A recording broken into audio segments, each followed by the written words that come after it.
Welcome to the Environmental Training, Back to Basics for Eastern Region. Your trainer for this is Robert Largent. Robert is the Exchange Environmental Engineer. This is the agenda I have planned for this. We're going to open up with just a little bit of an introduction about myself and your other environmental contacts. We're going to discuss the ECAP findings, what ECAP is, why we do ECAP, a lot of environmental issues such as disposal of product, can you flush things, do what are regulations apply at our sites, and then I'm just going to go into gas stations. My background is mostly gas station related, so a lot of my expertise is in that field, but I do have environmental background, a little about a lot. This is your environmental team.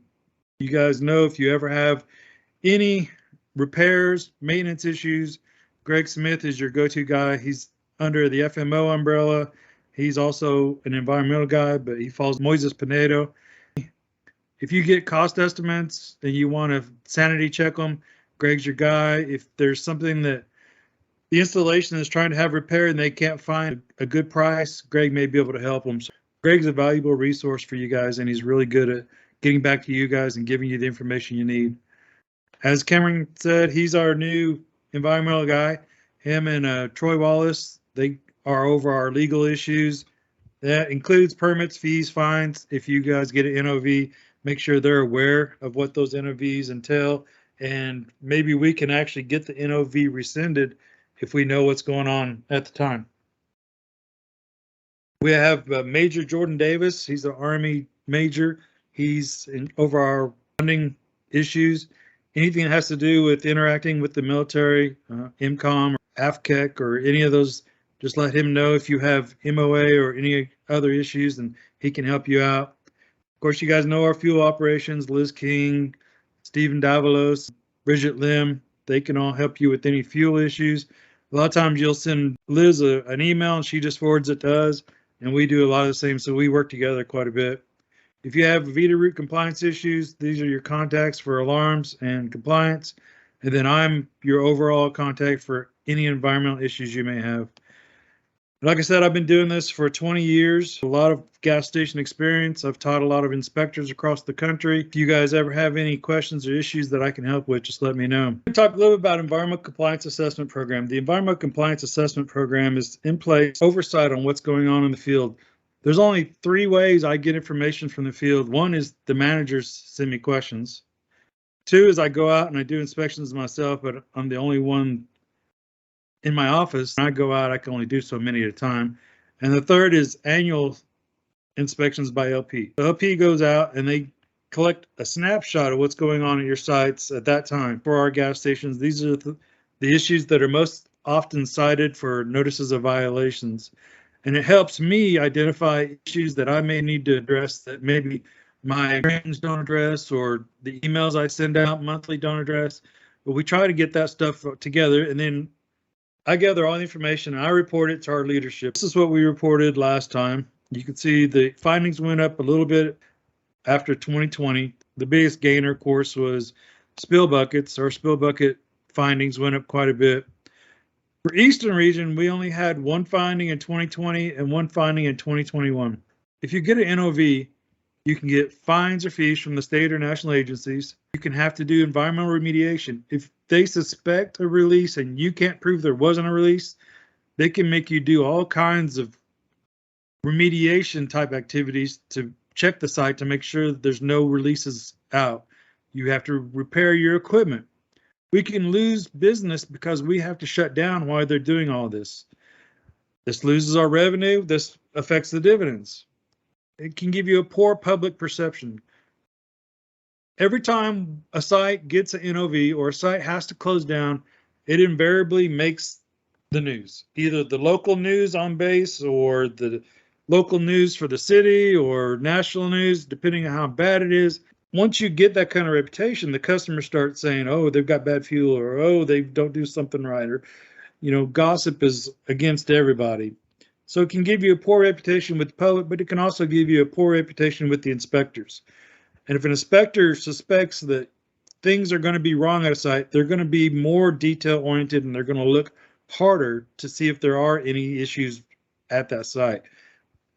And it can cost a lot of money. It can cost a lot of money in fines, fees, repairs, and then fighting with the installation, because invariably it comes down to we ended up arguing about who has to fund it, and sometimes that can cause hard feelings on the installation too. But when we do ECAPs and we have send our own people out, if they find something, it doesn't cost us anything. If they find something, we can make sure that APF pays for it, because we can address it and send a work order to them to let them know that this problem exists. We can save our sites from being shut down. No loss of business, no bad publicity, no loss of revenue. And if the regulator gets used to coming on a site and not finding anything and everything's well organized and easy to get through, they're going to come in without any expectations of finding something, which is better for us in the long run, because even if they do find something, they know that we have the best intentions to stay on top of it, and it may just have been overlooked this one time. So having that great reputation with the inspectors is always a plus. And then you can save hundreds to millions of dollars. Red Hill out at Navy, you guys have probably heard about it. In Hawaii, they've had over $350,000 in underground storage tank fines so far. And that site's being closed down, and they're going to have to do a lot of work there, and it's going to cost millions of dollars when it's all said and done. One of the things that we've seen quite a bit is annual maintenance. Annual maintenance is something new in the regulations. And so some of the installations, even though this is their cost and APF responsibility, they're not aware, or their turnover is too high, or they don't have the background to know that these things are required to be done every year. So we ask our managers to send them some kind of reminder every year, just to let them know that these things are done. It's kind of a CYA type thing, because we've had sites that have tried to claim that we were negligent because we didn't tell them that this testing was due, so it's our fault, which is kind of a stretch. We have to be ready in case these things come about. Next, I'm going to talk about environmental issues. And the first part is hazardous waste. The easiest thing for hazardous waste is when you use a product, read the directions on the label. If you can't, throw it in the trash. It should say on the labels. You can recycle whatever you can. Keeps it from becoming part of the trash problem we have in the United States. We don't have to use as many materials, and it's just better overall for everyone.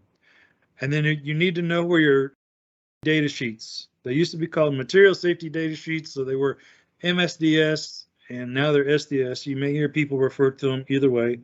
If you go to the APHIS portal, under the quick links, there's a link to the safety data sheets where you can look up products that we have on hand and make sure they're not hazardous waste, or you could throw them in the trash when you're done with it. Some of the things we've had to deal with over the years, light bulbs has been a big issue. We have gotten fined for not storing light bulbs properly, the fluorescent light bulbs. They have mercury in them, they have hazardous waste, so we need to make sure that if we still have fluorescents, you are storing them properly. This is not an example of how to store them properly. And of course, the easiest thing to do with those is recycle them. Usually the company that delivers these light bulbs to you will accept them back as recyclables. More and more, we're seeing LED light bulbs. Now, these LED light bulbs are not considered hazardous waste yet. Now, this may vary on states, because some states like California will say TVs are hazardous waste, LEDs are hazardous waste. If you have any doubts, check with your installation before you ever throw anything away. But if you can, recycle them. Send them back to the company that they came from. Let them dispose of them, and we won't have to worry about it as much. Aerosol cans. If an aerosol can still has product in it, it is considered a hazardous waste, so don't throw them in the trash. We had a big mercury issue. Some of you may have heard in Fort Sill. One of our Popeyes, BKs, combo places, they had a rethermalizer, which I do not know what a rethermalizer was, but it's apparently a way to keep food warm, in case you didn't know. Had a thermometer in it. The thermometer blew up. When the thermometer blew up, it expelled mercury all over the inside of that room. So now we have mercury contamination. This site has been closed for 3 months now. They've lost over $1 million worth of sales, and we're still trying to get somebody out there to clean up the site. Luckily, one of our FMO guys was cognizant enough to realize mercury is a hazardous waste, and got everybody out of the area that was being exposed to this mercury. Be aware that there are different things that maybe our EOPs and our processes don't cover. If you have questions about it, contact your local environmental people or reach out to me and ask me questions, because sometimes there's things that we don't cover that don't happen but once in a century. This mercury issue, you're old like I am, people used to play with mercury all the time. They'd break a thermometer, they'd play with the mercury. Apparently that's bad for you. Acids. These 2 times a forklift has ran into a pallet of acids that are used for pools and knocked them over and broke them all over the floor. So be aware that you have the proper spill kits for what's in the area that you're working in. If there are acids in the area, make sure your spill kit is applicable for acids. If there's poisons in the area, make sure your spill kits, and people are aware that once these things spill, they become airborne. You can breathe them in, evacuate the area, let people know, let the proper people, make sure you have the contact information for your installation so that they know when something is going on and they can help you address it. This is something I've seen a lot of, and this is not just one site. I've been to multiple sites. I go out and I've walked through their outdoor living garden area, and I see bags like this all over the place. They're tore open. There's product laying everywhere around them. You can see these are weed and feed killers. These are fertilizers. And we have a large problem with these areas, pesticides. And the bad part of this is that these, you can see first off, they're ugly. Would you want to buy stuff like this when it's all tore to pieces and just laying out there? And then the next part is a lot of these are being stored so that they're actually exposed to the rain. You can see this area right here. It's all wet around these.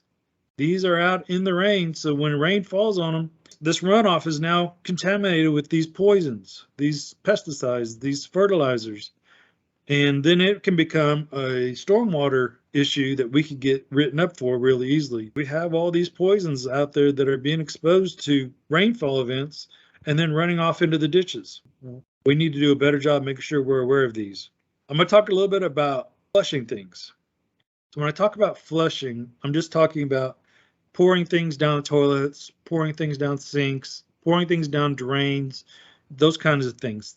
Not everything is a toilet, so you flush it, but flushing is the sinks and drains too. When you talk about can you flush it, one of the things is waste oil. Of course, you cannot put waste oil down a drain, any kind of drain. Waste oil, you cannot put it down a drain. This is a good one because if you have alcohol that's over 20% ABV, alcohol by volume, which from my understanding, if it's 24% alcohol by volume, that makes it 48 proof. Anything over 48 proof, you cannot put down a drain because it's considered flammable and thus a hazardous waste. Don't be out there dumping Everclear down the drain. Nicotine gums or pouches. Nicotine is actually a poison. You cannot put those down the drain.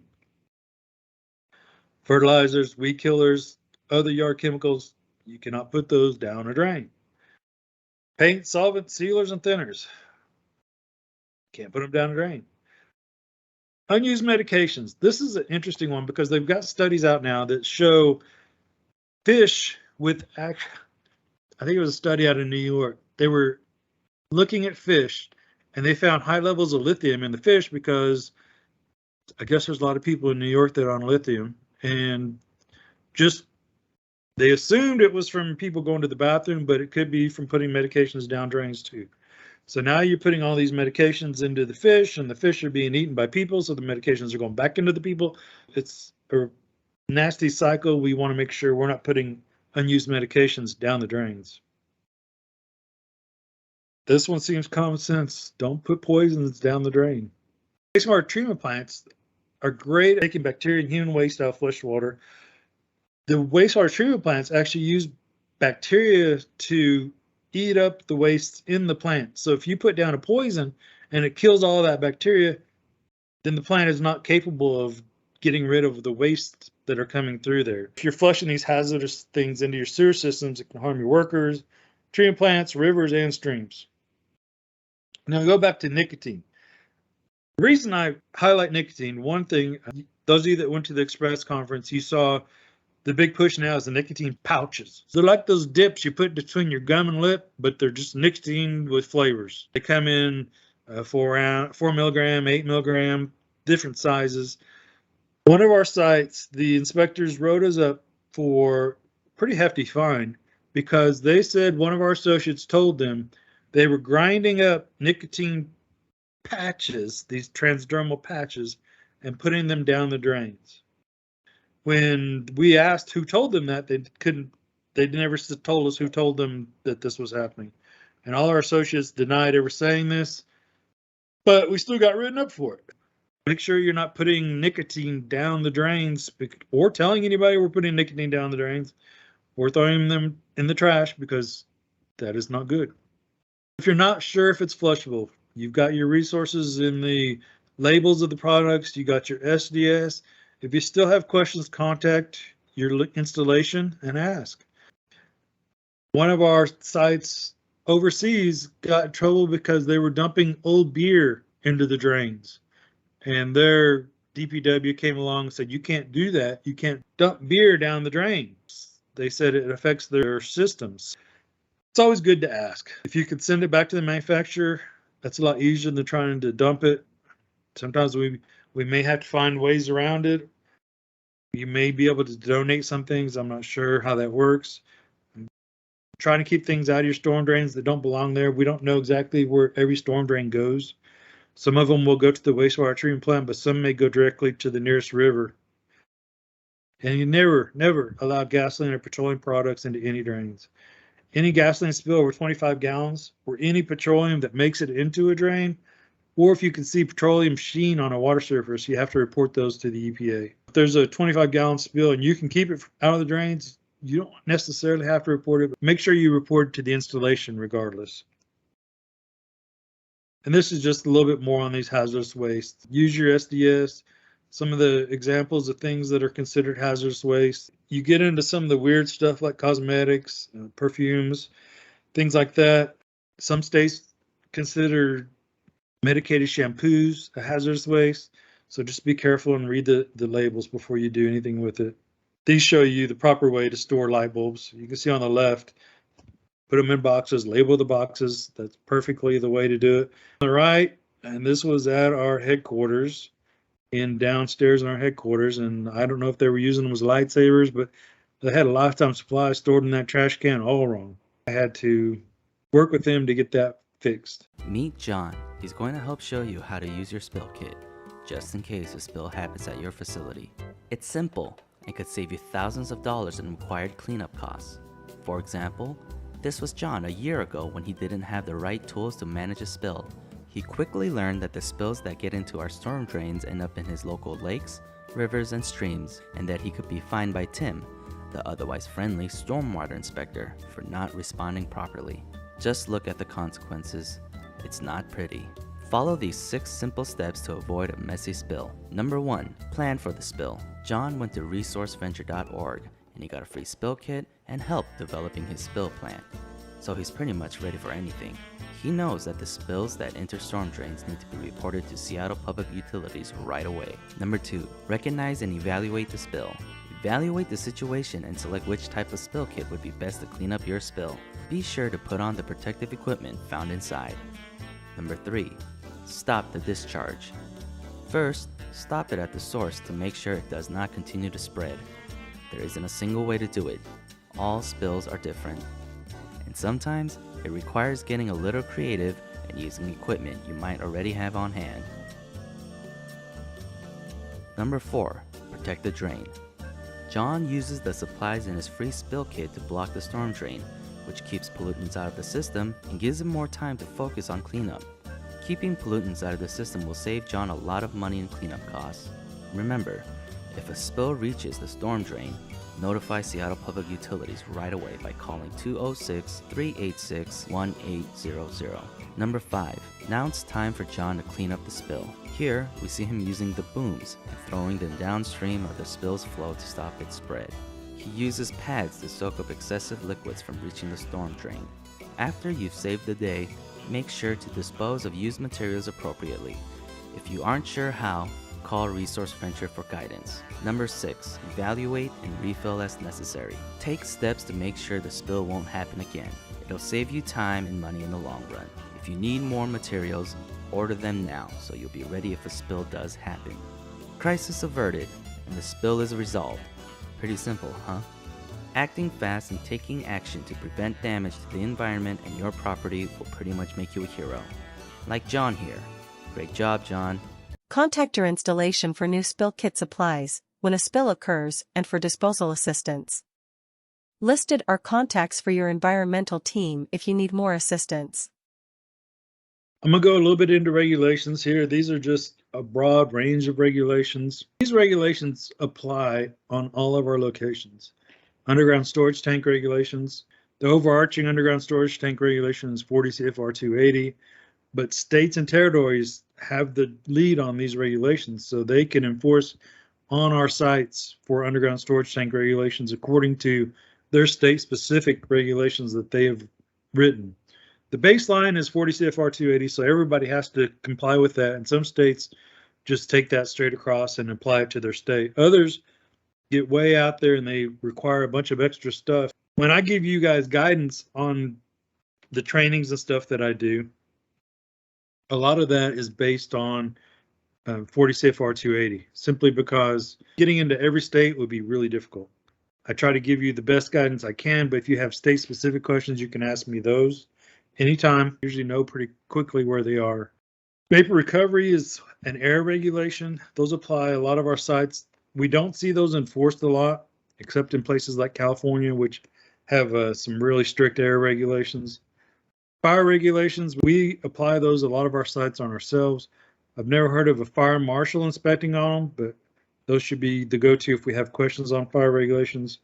Of course, hazardous waste regulations apply and Clean Water Act apply. I'm sure there's more. This is just the general overview of those regulations that apply on our sites. I want to get into the vapor recovery just a little bit more because we're starting to see more and more installations giving us some feedback on these vapor regulations. They've had some people from their headquarters in the Air Force going out checking sites for these stage 1 and stage 2 regulations, and I want to just make sure that we know what they're talking about. When you get inspected, you can be inspected by a broad range of inspectors. They can be UST inspectors, they can be air inspectors, they can be weights and measures, there's a broad spectrum of inspections. So the first thing we're going to ask you whenever you reach out to us for help is, what was the inspector inspecting for? And a lot of times, I don't know that some managers think to ask that. If an inspector's out there inspecting you, try and get a card from them, because it should usually have their title and what they're inspecting for on it. And then we can start our conversation from there. Stage 1 vapor recovery just is for the fuel delivery driver when they're dropping fuel into the tanks. Stage 1, you can see in this next picture, the delivery driver hooks up the orange hose where the fuel drops and then hooks up the black hose where the vapors come back out of the tank. As he's dropping fuel into your tank, he's pulling vapors out of your tank, and then he takes those vapors in the truck back to his loading area wherever he got his fuel from, and he puts those vapors back into the system there so that they can either turn back into liquids or they can remove them from those sites. Stage 1 is being kind of morphed over into these NESHAP rules. NESHAP is 63 CFR, CCCCCC. Anyway, it's a long air regulation. These NESHAP rules, you have to test your systems once every 3 years to make sure the vent pipes are tight, fuel delivery driver drops their fuel is tight, liquid tight, so that no liquids splash out of it. Our requirement is to make sure we're reporting our throughputs to your environmental air people. You'll have them reach out to you every once in a while asking what your throughput is, how many gallons you've sold that year or that month, whatever they're looking for, and that would be pretty much all we have to do for it. But sometimes they'll come back and there'll be repairs that need to be done, and that's when we start arguing the APF versus NAF regulations with them. Stage 2, where the vehicle fuels up at. So stage 2 is your hoses and nozzles. They're coaxial, which means they're double walled, and as the fuel is pumped into your car, the vapors are sucked out and back into the tanks. Stage 2 is in California, few counties in Washington, a few counties in Las Vegas area. There used to be some in Kentucky. Pennsylvania just put out guidance on how to decommission their stage 2. So stage 2 is pretty much being decommissioned. If your site still has stage 2 equipment and you can decommission that stage 2 equipment, it'll save your site a lot of money on nozzles, hoses. The estimates I've heard is that the nozzles and hoses for stage 2 equipment cost almost twice as much as the nozzles and hoses at regular sites. So if you can get your site being decommissioned from stage 2, it could save the site a lot of money over time.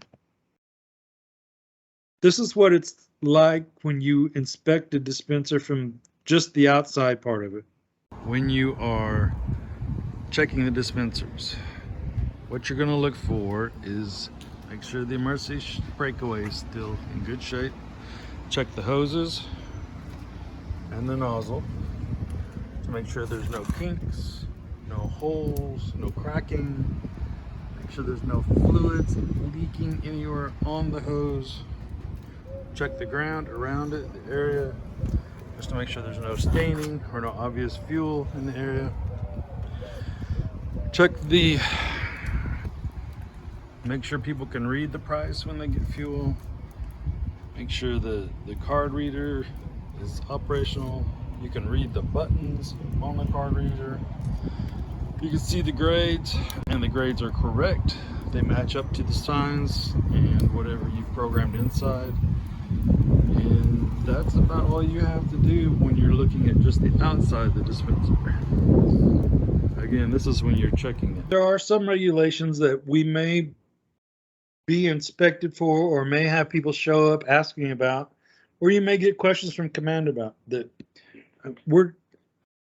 You need to get GC's clarification on some of these. For instance, the plastic bans. You guys are probably aware a lot of states, a lot of other countries are initiating bans on straws or plastic bags.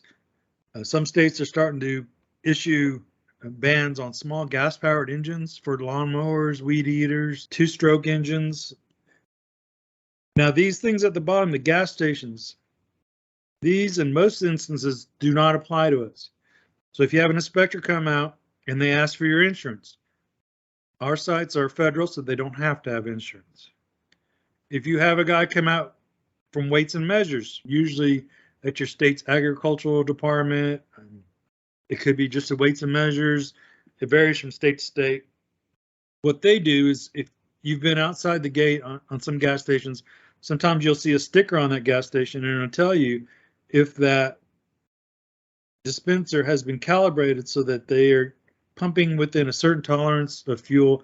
It's usually plus or minus 2 cubic inches or 4 cubic inches, depending on where you're at. Those guys not come onto our installations and tell us what to do. You can let them come on and calibrate your dispensers if they're gonna put a sticker on it or you want it done free by these guys. Some states will do that, and Oklahoma will do that. Others, once you tell them that you don't have to comply with their regulations, they'll just turn around and walk off. But it never fails. We always have a new guy show up on our site saying, hey, I'm going to check your calibrations. And we have to tell him to call his boss, because usually their boss know the rules and that they cannot do anything on federal installations. And it's kind of moot anyway. You guys know you're supposed to be calibrating your dispensers twice a year, getting your filters changed twice a year or regularly. Another thing that I know some states do is they'll check your octane to make sure that the octane of fuel you're selling matches the octane that's on the dispensers. You can let them check that if they want, but they can't. I mean, they can't enforce on us. They'd just be wasting their time. But I mean, if they want to check it, it sounds like they don't have much better to do. Above ground storage tanks, we don't usually have to comply with above ground storage tank regulations. It includes our sites that have vaults and basements, which in definition, those vaults and basements are considered above ground storage tanks and basements. The regulations for above ground storage tanks don't apply to our sites. A lot of our guidance is solely focused on USTs because these don't really apply. So the installation is the only one overseeing our above ground storage tanks and our vault sites, but we want to run them the best we can so that they're safe for everybody involved and so that the installation feels good knowing that we're doing a good job. One thing I wanted to talk about really quick was safety. Whenever you're out looking at your dispensers or you're looking at your fueling tanks or you're looking at anything out in that parking lot, be aware of what's around you. If you're just out there by yourself, I've had so many close calls out there. I've had pylons that were 3 foot tall that got ran over, and the guy drove off with my pylon under his pickup truck. And the lady next to me goes, "He's got your pylon." I was like, "Well, I'm not chasing him. I don't know what else I can do." But be careful out there, because people sometimes will show up and they'll start asking questions right next to you when you've got a sump. I had a guy pull up next to me and ask me if I was fishing in a sump, and his tires were hanging over the edge of it. Come on, guy. When you get out there, make sure you have your traffic, your cones or any yellow tape. I like to use a vehicle with flashing hazard lights if I'm out in an open area that has a lot of traffic, because they will notice the vehicle before they notice you. If you're going to be opening up these sumps, know that those lids can be extremely heavy. They can get packed into place so that they don't move very easily. This side right here, they couldn't get the sumps open, so they had to call out a guy with a tow truck, and the tow truck had to pull the lid off using the tow truck part. So make sure you've got the right tools out there when you're doing this. This is my buddy I used to do inspections with, and he actually dislocated his shoulder pulling off one of these lids. They can be extremely heavy. The best time for you to look in them is when someone that has the tools, like a contractor, is out there looking at them. Ask them questions. Those guys like to talk. That silver bar right there is the tool to pull the sump lid off. It's like a key that fits down there. You stick it in, rotate it, then lift and pull. Lift and pull. This is me strutting my stuff out there. You see all that yellow? They couldn't miss me out there. Even though they weren't trying to miss me, they're trying to hit me. One thing I'd like to reiterate, it is not safe to work in this tank area by yourself.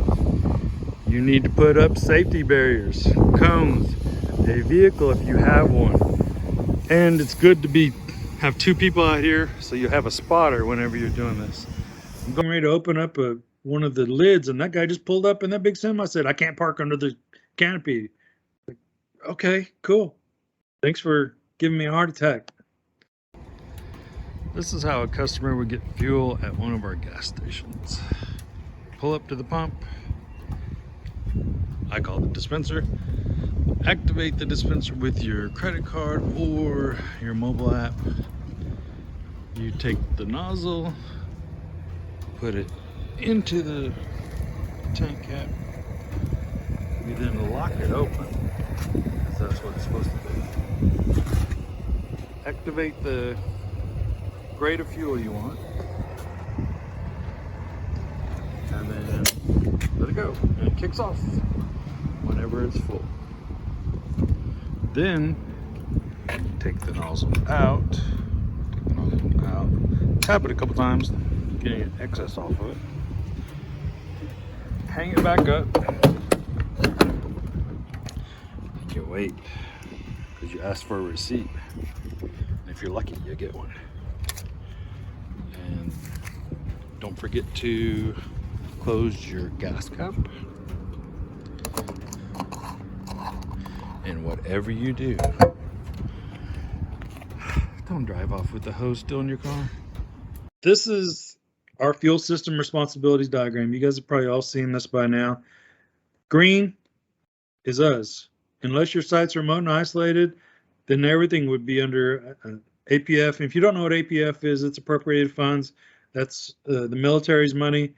NAF is non-appropriated funds. That's our money. So if you weren't aware of that yet, I get where I use those terms interchangeably all the time, and I don't realize everybody doesn't know what they mean, because we talk about them all the time. So these are your fuel system checklists, and the fuel system checklist should be displayed somewhere that everybody can see them when they're walking in and out of the building. We'd like them displayed where the inspectors can see them too. Having them see a checklist like this is a good indication that we're doing the things we're supposed to be doing, and it kind of puts it in their mind that, hey, these guys are serious about this. Here's one of our checklists. So this is your fuel system checklist poster. We recommend highlighting the annual and triennial stuff just to let you know, remind you those are APF expenses. Of course, it's normally next to a bathroom, so it's easy to find. I don't mind if you put a copy in the bathroom so people have something to read when they're busy. These are the funding guidance. These are the DoD regulations, the Army regulations, the Air Force regulations that we usually send to you guys whenever you have these NAF arguments, NAF APF arguments. And tanks, just because a tank's above ground or a tank's below ground doesn't mean that it's ours. All tanks are appropriated funds. So all these ASTs, those are still, the only reason we have ASTs is because the installation asked us to put an AST in.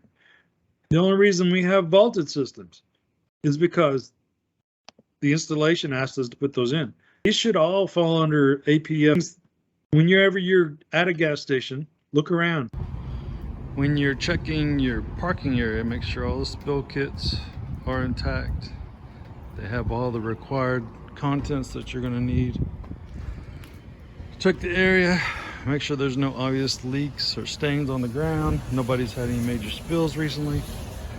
Check the emergency shut-off switches. Can you see them from the dispensers? Because you want the customers to be able to identify those quickly in an emergency. There is a little bit of signage up there. You have fire extinguishers, but just make sure that, you know, if you're at the farthest point possible in the store getting gas as a customer, can you see where to go to shut off fuel if there's an accident or an emergency? About sumps real quick. Now, a sump is anything underground. These are examples of what the sumps are there for. They're all there to prevent gas from entering the environment. When we talk about sumps, we're pretty much talking about two types of sumps. And here's a link for you to, there's a whole publication by the EPA about inspecting and maintaining your sumps and spill buckets. I can send that to anyone that's interested in it. So there's two kinds of sumps. There's the sub-turbine pump sump, which are designed to provide access to the pump, which the pump is underground on top of the tanks. Whenever I talk technically, I'm talking pumps on top of tanks. Dispensers are where people put gas in their cars. So STP sumps, you want to make sure that they're in good shape, that they're clean, that they're not full of water, because this water should cause this gray thing right here, which is your sump sensor, to go into alarm. We want to make sure that we aren't causing alarms at our sites. You want to keep them clean and dry. Some of the issues you may have is ice on top of them. Ice on top is a big issue. Sometimes they can get very, very full of water. You want to make sure that they're sealed correctly. The water in your sump, it can be an indication of a bad seal. This is the MacDill Express in Tampa Bay, Florida at MacDill Air Force Base. And there's the sign for this location. There's the dispensers. There's 1, 2, 3 12,000 gallon tanks here, and 2 unleaded and 1 premium. And there's a car wash out there. And the STPs have sump sensors in them. When we go over here to the premium tank, you can look down inside the sump. You can see a sump sensor. That gray piece down there with the metal thing on it is supposed to be at the lowest point of the sump, touching the bottom of the sump, or the top of the sump, and the bottom of the top of the tank, bottom of the sump. And it is obviously leaned over and pulled up so it won't get wet, because if it gets wet, it's going to go into alarm. You have green double wall environmental piping there. Hopefully it's able to drain. I can't really see, it's dark down there. And you have an electronic line leak detector and green sumps. And there's 1, 2, 3, 4, 5 dispensers. Areas are under dispenser containment sumps. These are under the dispensers, and these are where you can look under them and see what's going on under there. You can see the filters, your shear valves, your breakaways. We're going to take a look inside dispenser number 18. To get into them, we have to open them right here. And this key fits that lock. You just unscrew it like you're using a screwdriver and you pop it open. Once you get it unscrewed, it kind of falls towards you. All you have to do, all I do, use my knee to prop it up, move the hose out of the way, let it fall just a little bit, put the hose back. So then once you get it, you have to lift up on it just a little bit, and let it slide out. And don't forget where your screws are, because those are important. In a windy day, try and set it so it doesn't blow away and hit a customer's car. Then what you're looking for when you look in here, and I just opened this for the first time, so I'm discovering everything. One thing, it'd be a lot easier to open from the other side. You can see a lot more. So I'm gonna do that.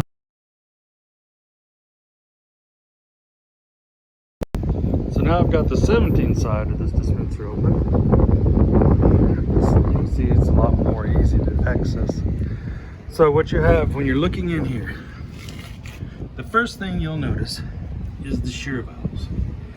Shear valves should be anchored to the concrete so that they don't move, and customers will run you over while you're sitting because they think you look like a good speed bump. Anyway, if you ever have an incident that you need to shut off fuel, right here is the easiest way to do it. You just reach in, you pop that piece up, and the whole thing will shut off, and there's a butterfly valve in there. It shuts off flow of fuel right here, so nothing goes up into the further parts of this. So what you're looking at down below, first, make sure there's no liquids down there. Second, that's your sump sensor down there. Make sure it's flush with the bottom of the sump, so that if any liquids get in there, it'll go into alarm. And then you look at the filters. You can see when they have dates on them, see how long they've been there. We have sites that they've been there for a very long time and not been changed. Look along the piping, see if you can see any drips that may indicate you have some kind of issues with your piping.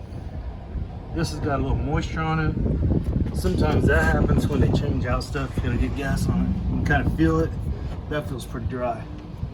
See, no moisture on my fingers. You can then look what kind of piping you have going in there. We have blue pipes going in there. Those are double wall, flexible piping. Pisces, I believe. And there's a gap. You barely see a gap between the blue and that metal piece. So if there is a release in that piping, it should drain right there into this sump, and that's why you have the sump sensors. So that's basically what you're looking at when you open up a sump sensor. When you're putting these covers back on, it's just the opposite. You slot it in, make sure you get those over that little metal piece sticks out there on both sides, and then it just falls into place. You close it up, put your foot against it, find your screws, screw it back together. These are what I talk about when I talk about sump sensors. These probes that have the electrical wire going to them, they should go into alarm whenever any kind of liquid touches them. And that alarm should show up on your VEDA route inside your building. And there's different kinds of floats out there. We try to make sure that these work properly. Sometimes they don't work properly, and you can see sites that they're underwater and they don't really do anything they're supposed to. And if you have that issue, you need to contact your contractor to make sure that they take care of that. When we talk about spill buckets are the things that we get the most NOVs for.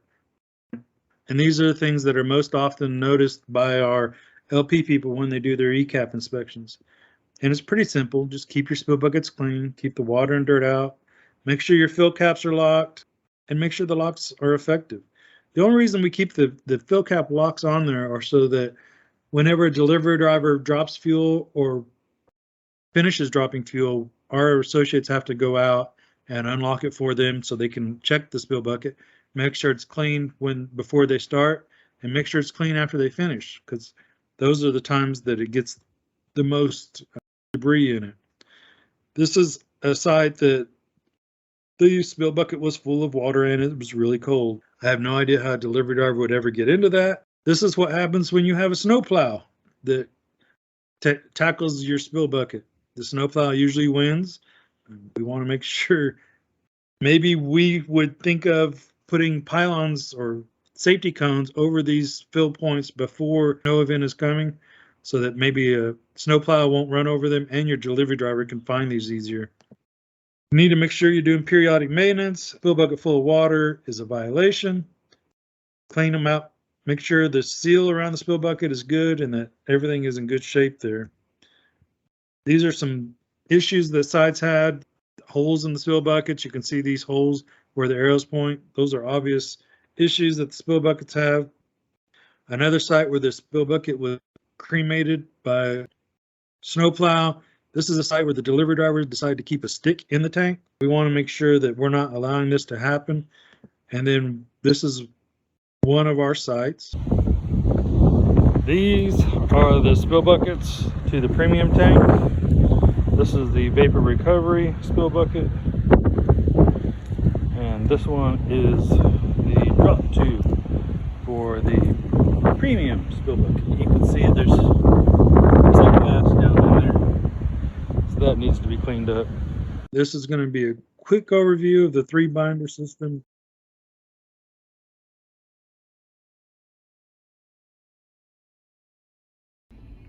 So here we have binder 2 for Patrick Express. You can see it's very nicely covered over the front and it's quite thick. So you open it up and we have the binder settings, and then we get down to looking in the binder and we start off with what to do. Very nice. One of the things you need to make sure you're familiar with is Insight 360 and how to print the compliance reports from Insight 360. I'm always able to help you if you need any information on that. Make sure you use your checklist. Fill those out, 30-day checklist, daily checklist. Make sure you get those filled out and you're storing them properly. Make sure you're getting all your trainings, your operator trainings or your Lex Fuels trainings. Send out these monthly environmental emails. They're called Tank Talks. If you don't have them, I can send you the link where I've stored all the past 8 years worth of Tank Talks or emails, and you guys can go through. If you need any resources from any of those are available there. And then the one thing I'd like to ask is anybody that takes the Lex trainings, if you have any suggestions for these Lex trainings down here at the bottom to make them better, I am the one that writes them, edits them, updates them. So let me know of any ideas you have for those. We hope you learned something from this training. If you have any questions, please contact your environmental team. Thank you.